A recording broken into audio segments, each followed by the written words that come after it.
Bale nakatuuka bwenti nenyingirako mu dduuka awo erya Fling. Nga boys bitegeera naye era nga nkowizo wagambye nti olina okujja ng'onywedde. Sikunywa bbiya. Kuba ekiri awo boy byonna byaddala. Naye nga bambi much respect Mayanja family. Bambi mwebale kunsupportinga, mwebale kunjagala. Nange mbaagala nnyo Mr. Henry. Bambi kyakabi maximum respect. Yeah man. Yeah man. Obugalo bwa BN Music. Welcoming Green Daddy. I know. I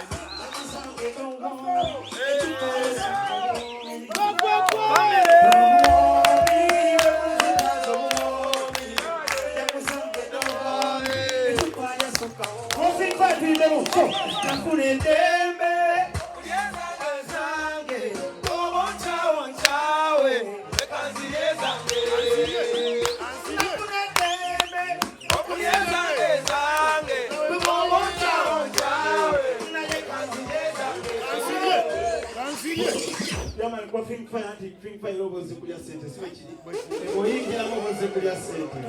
Yeah, so after Green Daddy, inside Senyo Kuela Wano, from Polo Kabi. Yeah, my music at Tabla on fashion. So Fling fire representing Uganda, the music representing Uganda in the world. Thank you, everybody. To me, when it was a greeny, and I can send you a green. Which is respect Pallaso, respect Mayanja family. Obugalo bwa Green Daddy bana. It's one love. Ladies and gentlemen, Mr. Melody. What you know? Hey man.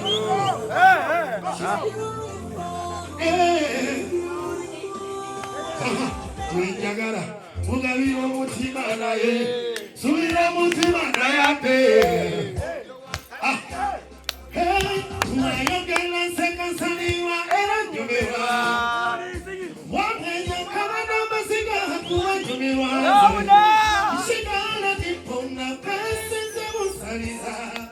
She's on my mind.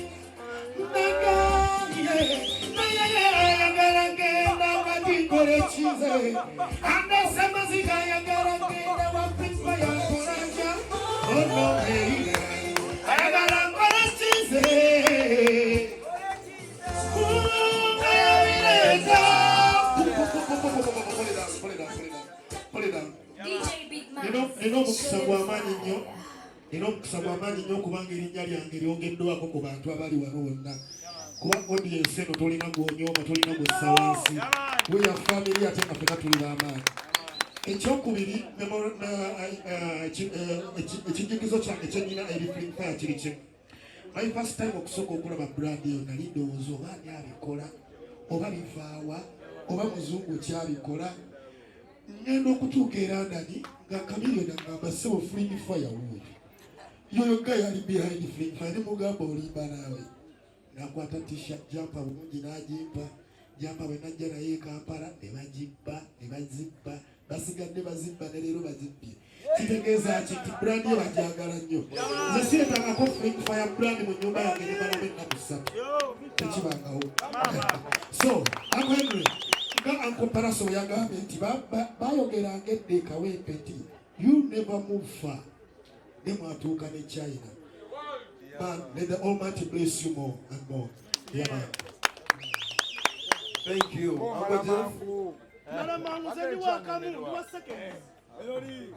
DJ Jeff from Sweden. Msajja yabuse kuva Sweden ajje to launching outlet here. So bane mumongero bugalo bwa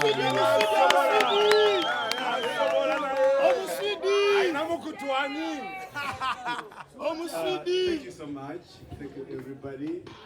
This is a special occasion. I came. I landed last night at midnight. National Airlines. Naye the siri musajja wa buzindalo buno zembera nnyo kuchupa. Naye Pallaso okoze bumoto kumoto. Okoze nnyo okuleta wano kazira. Naye about Fling Fire, the Henry Chamwita Henry mukulu wange. Chamwita Fling. Chamwita Henry. Mwita Fling Fire. Neno msimu yange namusevinga. Kubanga mu abantu abamanyi eddiini bagamba nti no kigambo neefula omuntu. An idea can become a problem. Such as Steve Jobs, yatandika idea. Nendo that 99% when I'm in an iPhone, I'm in an iPad, you are coming in a hey,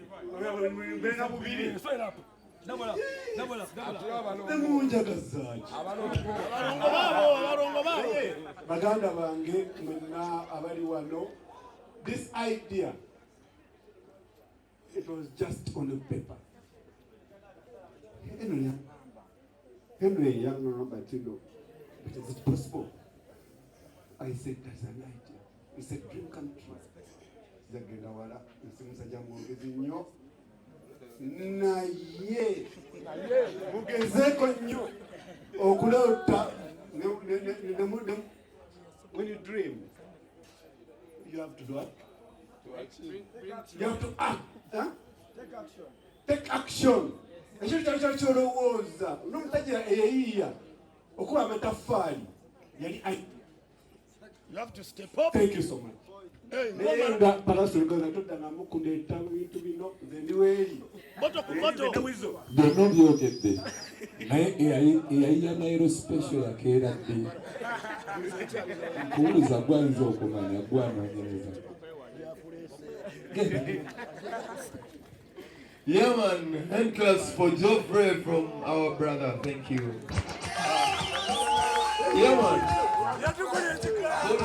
Pull up. Tunajagala tuchimale rumu. Kamunde muwizo yeyiya Nairo special ayomba yagiya ku weekend Nairo Friday. Nanonye ekikusanyusa. Ate yakoddi. Maduka misinde. Pallaso bwankoze bubize sirimu twabino. Obulala bwa Geoffrey, man. Yeah, man. Mbadde nsabanira bidde abantu babiri tuno kimala omulundi gumu, then MC Morgan ajja kutekinga on nga bwatutambuza mukubire ku Morgan MC Obugala alina actually event ye era tulina nayo gwe n'omusupportinga bannayuganda 7th March njagala mujjukira akayimba ke tusoose okuyimba ak'ebbanja ly'okwagalana. Buli mwatandika okufunira ebbanja mu mutima ery'okwagala munna akuli okumpi. Tosobola liisa nsi yonna naye tandika n'enjala gweruma akuli okumpi akulinaanye. Yeah, man. So big up Morgan MC. Thank you for coming, my brother. 7th March, we celebrate you again. I personally will be there to celebrate Morganized MC. Njagala mpite y'abantu abalala babiri mu bugambo butono. Omuntu asooka boss wange sinza mwerabira.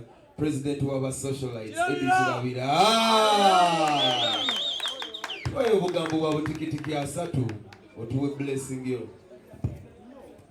Fling fire oye. Fling fire oye. Ye bannange nze Pallaso omusajja Mayanja family tuli ba Luganda. Era Mayanja family we bajja wano nabagamba bannaye njagala tufule ekifo kino tukolere mu business. Uncle P sa Pallaso mayono sa Pallaso.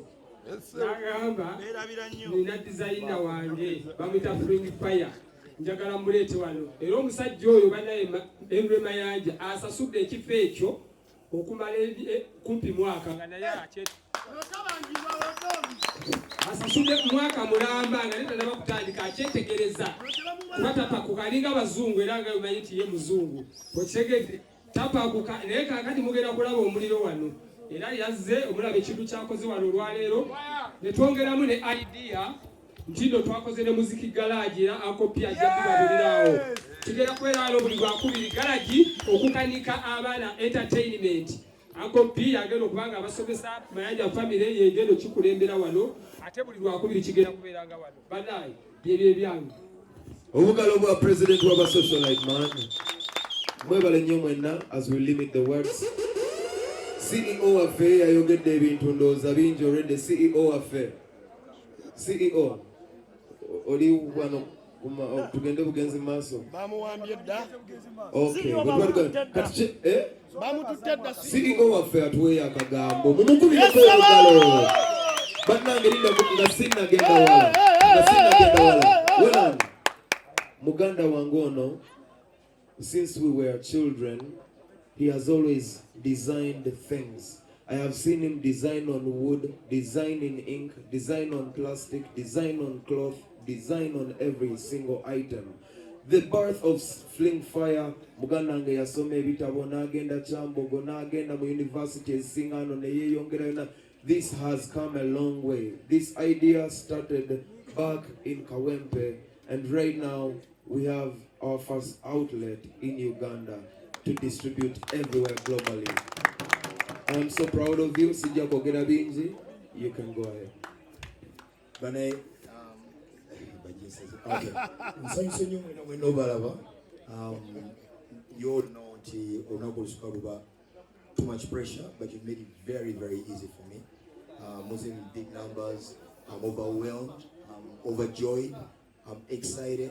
I'm anxious at the same time. Na ye, njala beba sasanga kugabika mu bingi nnyo kyenja okubagamba mwena nti this was nga Pallaso bwagambye something that I've been doing for a long time. It was all a dream. Yeah, man. Nokijja ku computer nokiteeka ku nekiva ku lugoye nekigenda ku dduuka. Naye mbebaza nnyo mwena okuba nti muze in big numbers. Of course, like Pallaso already mentioned the big names.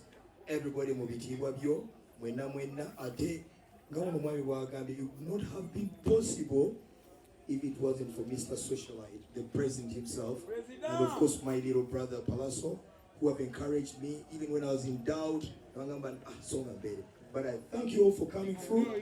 Eddie Kenzo, thanks for coming through. FIFA Maker, thanks for coming through. Pallaso Weasel, Melodious Melody, Yes, sir. Sensei Music, Via Music. When I'm beating Wabi, so let's go open the store officially. Mweyagale. Let's take it there. Buli omu atambule mpola mpola tugende mu maaso ga store as we unveil the store, please. Abasobola. It's tiny feet, but let's do it. Akayimba genda maaso DJ.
Let's produce the baby.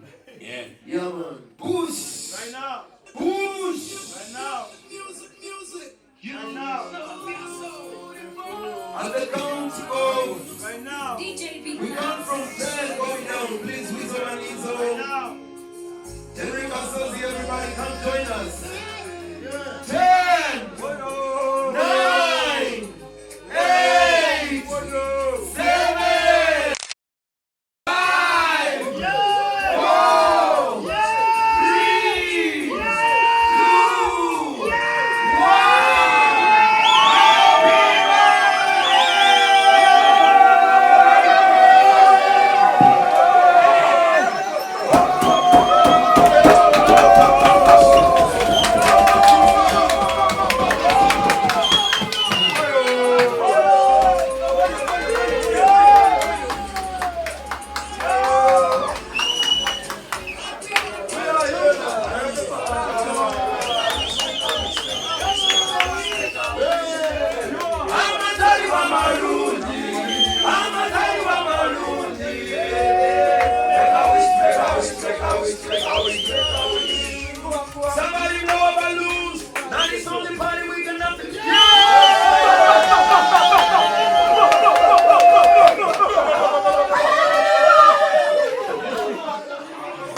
Yeah, man, Green Daddy.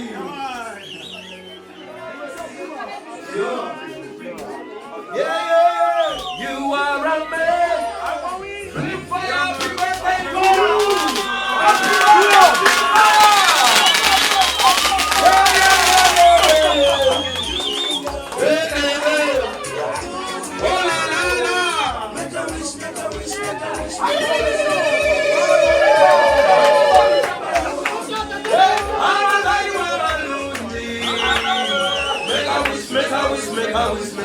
Make a wish. Somebody blow a balloon. That is only party we got nothing to do. Swing around, we got nothing to lose. Get up and off the roof. Money man.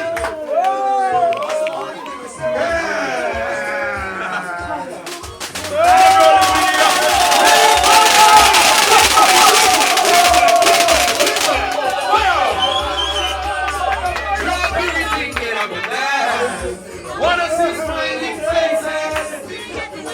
Fling fire! It's your birthday! Everybody! 1, 2, 3, everybody say happy birthday to you! Hey! Happy birthday to you! Make a wish, make a wish, make a wish, make a wish, make a wish! Amatari Kamarunji! Amatari Kamarunji! Make a wish, make a wish, make a wish, make a wish, make a wish.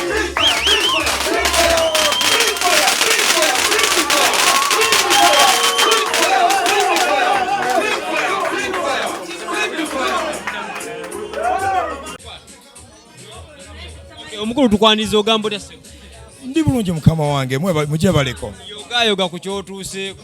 Leero olunaku lubadde lwa ssanyu nnyo kubanga kino kibadde nga kirooto kyange ekyokuleeta edduuka lino nsobole okukola outlet yange esooka kubanga kino kibadde nkikola since 2016 era mbadde mu dduuka amaduuka ku Kisaawe Entebbe mbadde ku Bold in Africa ekiseminti naye ekirooto kyange kibadde kyakutandikawo outlet yange esooka era mukamalira kinsobozesezza abantu bandaze essanyu ate abantu balaze nti byenkola babisiima era essanyu lyenina olunaku lwa leero siyinza liteka mu bigambo.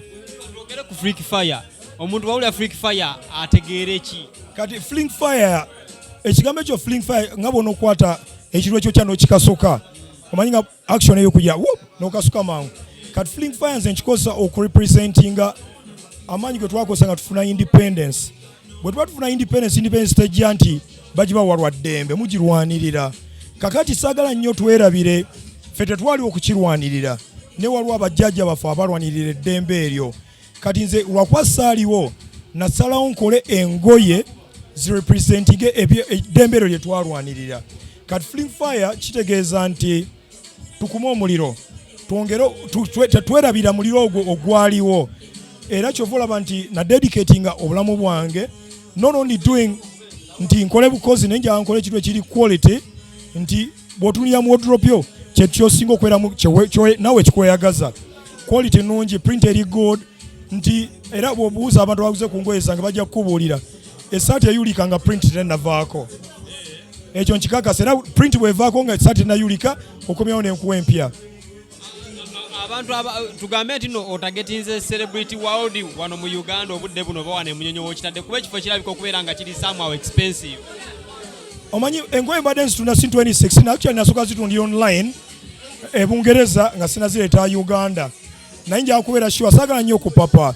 Omanyi ekintu kyokola oyagala onokiwa obudde ate olina okusoma olina okuyiga oyinza okulooza omanyi ne buli mwaka oyiga ate weeyongerako. Kanasooka nekikola omwaka mulamba nga sikireeta Uganda nga nkitestinga mu America nkitestinga Canada nkitestinga Sweden nkitestinga everywhere I could get a chance to finally nenzirete Uganda ku Bold ku kiseminti nensobola ne ku Kisaawe Entebbe naye nga toyinza kubeera ng'osajjalase paka ng'ogudewo edduuka lyo. Kati planning ogulawo amaduuka mangi. My next shop is gonna be in Tinda naye kano ke kasoose ka outlet where ebintu bigenda okuvanga nga bigenda mu bantu naye mbadde n'essanyu lingi nnyo abantu bandaze essanyu fireworks ozirabye tetutwala these things for granted. Omukwano guno abayimbi bwe bakulaze tulabye Pallaso nga kuyita wa Luganda we connection kigyolina oba nkolagana kigyolina ne Pallaso oba ne Mayanja family. andi kakati sagala nnyo kino kibeere nti kyekijjawo okwagala kw'engoye zange oba okuzongerako njala lwazagale olw'okuba kyeziri. Well, Mayanja family eyimba yakabi in whatever they do, but sagala ekyo kijje mu ngoye kubanga zino engoye is just ngoye. Mayanja family is big up. Pallaso is my little brother, Chameleon is my little brother. Kwegamba naye ekyo sagala kibeere center of attention, nja center of attention ebeere ku ngoye. Njantu bajje bamanye nti engoye zi representing independence, engoye nnungi, nziwadde obudde, nziwadde ebbanga, era bw'otuukamu oluyinza okuloza nti engoye zaba New Yorker.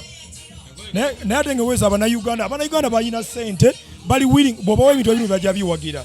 Kasagala abantu balowooze nti Abannayuganda tujja bawanga bya layisi. Ebya layisi, ekyo kya layisi bagamba cheap things are expensive. Osasula kyetaano ne kiwulika enkya. Neze swero jajjambala for a very long time. So sente zo zivaayo. Osuubuza ayagala okusuubula mu bungi. Okusuubuza kuli very tricky kubanga soza twali wayinza okwagala engoye zange nga bwe nzaagala. For me this is a long term project. Saagala kusuubuza muntu ateeka engoye zange wansi w'omudaala. Kyova olaba ngezaako nnyo okuziwa values gye zirina.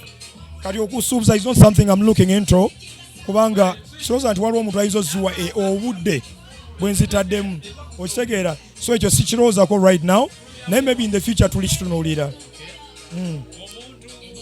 Atamanyi Fling Friday obudde buno weeri, sooka omulagirire bulungi nnyo oba n'abaagala ozigula online bazifuna batya? Kati Fling Fire tukitadde wano ku Munyonyo Center. Ekifo kirungi, kiri very welcoming. Abantu bawo bali very welcoming, bandaze omukwano mungi. Kati bw'otuuka simanyi really ku directinga. Ne bw'otuuka I think waliwo church, waliwo gas ne church. Bw'otuuka onoobuuza anybody ayinza okuwulira Munyonyo Center weeri. Ate tugenda kutandika okudroppinga pin abantu bamanyire online for now. Online baddeko for 5 years. Naye online charge gaddemu nconcentrating ku outlets because njagala nnyo abantu bakwate ku product. I believe nti njagala omuntu amanye nti ebbeeyi gye nsaba actually ya layisi okusinziira ku product gye muwa. Okitegeera? Ebigambo ebisembayo eri bafans bo ne ba new clients bo gendo byo. Tuli bana Uganda. Ekintu kyekola kya bana Uganda. Ndi muna Uganda. Atenze kisinga okunnuma nagende Bulaya nga ndi mwana muto. Sasa sulako ku renti, sasa lako mwana Uganda, sasa sulako musoro. Kati mpulira nga nina ebbanja. Ebbanja lyange libadde for a very long time. Nkole ekintu ekinagata ku ggwanga lyange. Bw'otunuulira eggwanga lyaffe ddungi nnyo nti bw'otambula amawanga n'ogya passport ye Uganda. Abantu bakika ne bagamba oli muna Uganda. Tetukola bikolobero. Tuli bantu balungi, tuli very welcoming. Kachengezako ogamba ba new clients nti this product is a good product. Bajje bakwateko balabeko, then they realize nti bamukisa nnyo okuba bana Uganda. Ate nga nange kenyini nyino muna Uganda munnaabwe si kyakikolebwa abazungu. Omanyi tulinda abazungu batuyambeko. Nenze nsazeewo byenjize mu kutambula mbireete ate njagala studio ebeere fully functioning wane Uganda tufune sobole n'okuwa abantu emirimu. Happy nti nsobola okuuma culture ya family ey'okusupportingana. Yes. Ekitegeeza family ya art si kuyimba wabula ekikwatagana ne art family awo yeetooloolera. Kituufu era twali ba artist ewaka. Ng'era ono muganda wange omu ku baali batusinga okola art. Ku bakabaka kwaliko Chameleon, kwaliko nze, kwaliko Wizo, kwaliko omugenzi AK47. Yes. Era nze nsobola okukuba ekifaananyi kyonna kyompadde n'engalo oba ne peni oba ne kalamu oba okuwandiika ebigambo oba okusiiga. Mbikola nali nkikozeeko nga n'omulimu partly. Ne taata waffe yennyini alina ofiisi ye MG Sunset Engravers abaddemu engraving ng'akola art. Era taata waffe yabadde emyaka gyonna akola ekikopo kya Buganda eky'emipiira gy'ebika. Sebadde tekimanyi. Yabadde akikola taata waffe ebbanga lyonna. Mr. Mayanja tukwebaza omulimu gw'okoze n'ogatta ku Buganda Kingdom ey'amaanyi. Babumba kibumbe bulijjo tumanyi bagula kigule. Anti bwe nnakubuulira n'abalala bajja tandika okwagala okikola. Kako kakodiyo naye nga taata wange yakikola era ffe tuli bakubi ba bifaananyi basiizi nga tetunnazuula ntumanyi okuyimba twasooka ne tuzuula ebyo ebitone kuba ne mu masomero byaliyo nnyo ebyo. Leero tuli ku ngoye zokka music sijja kugendamu nnyo naye nga tumaliriza musicale kiri kitya Uncle P omwaka guno nawo tusuubireyo Love Fest. Nze bawagizi be banvuga kye basaba kyenkola era Love Fest oli yaliwo nga bademandinga ne kati bansaba mbakolere concert naye vibe njagala eyongera okulinnya njagala bongera ogisaba kasaba gisaba nempulira nga ddala bajagala tujja gibawa. Entalo nga zisinga zisusse anko abaana babuulire endala abavubuka baerwa eggaali zeeyitamu musajja fikigazi emmotoka yaweddewo era lwa ntalo.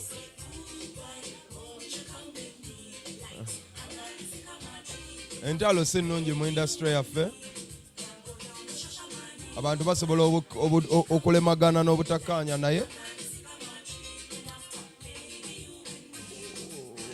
abantu waliwo omuntu asobola okukola ekintu n'akuleetera n'okukola kyotali omuntu n'akusindika epeesa n'owulira nga n'oggwako obuntu so sijja salira ono oba ono ani ono oba ono ne olutalo lukolebwa babiri tuyinza kubanga omulala talwana ne wataba lutalo so tube n'emirembe buli lwe tukuma emirembe tewali kyetufiirwa naye n'abantu abagenda nga bakyokooza entalo nabo bakenda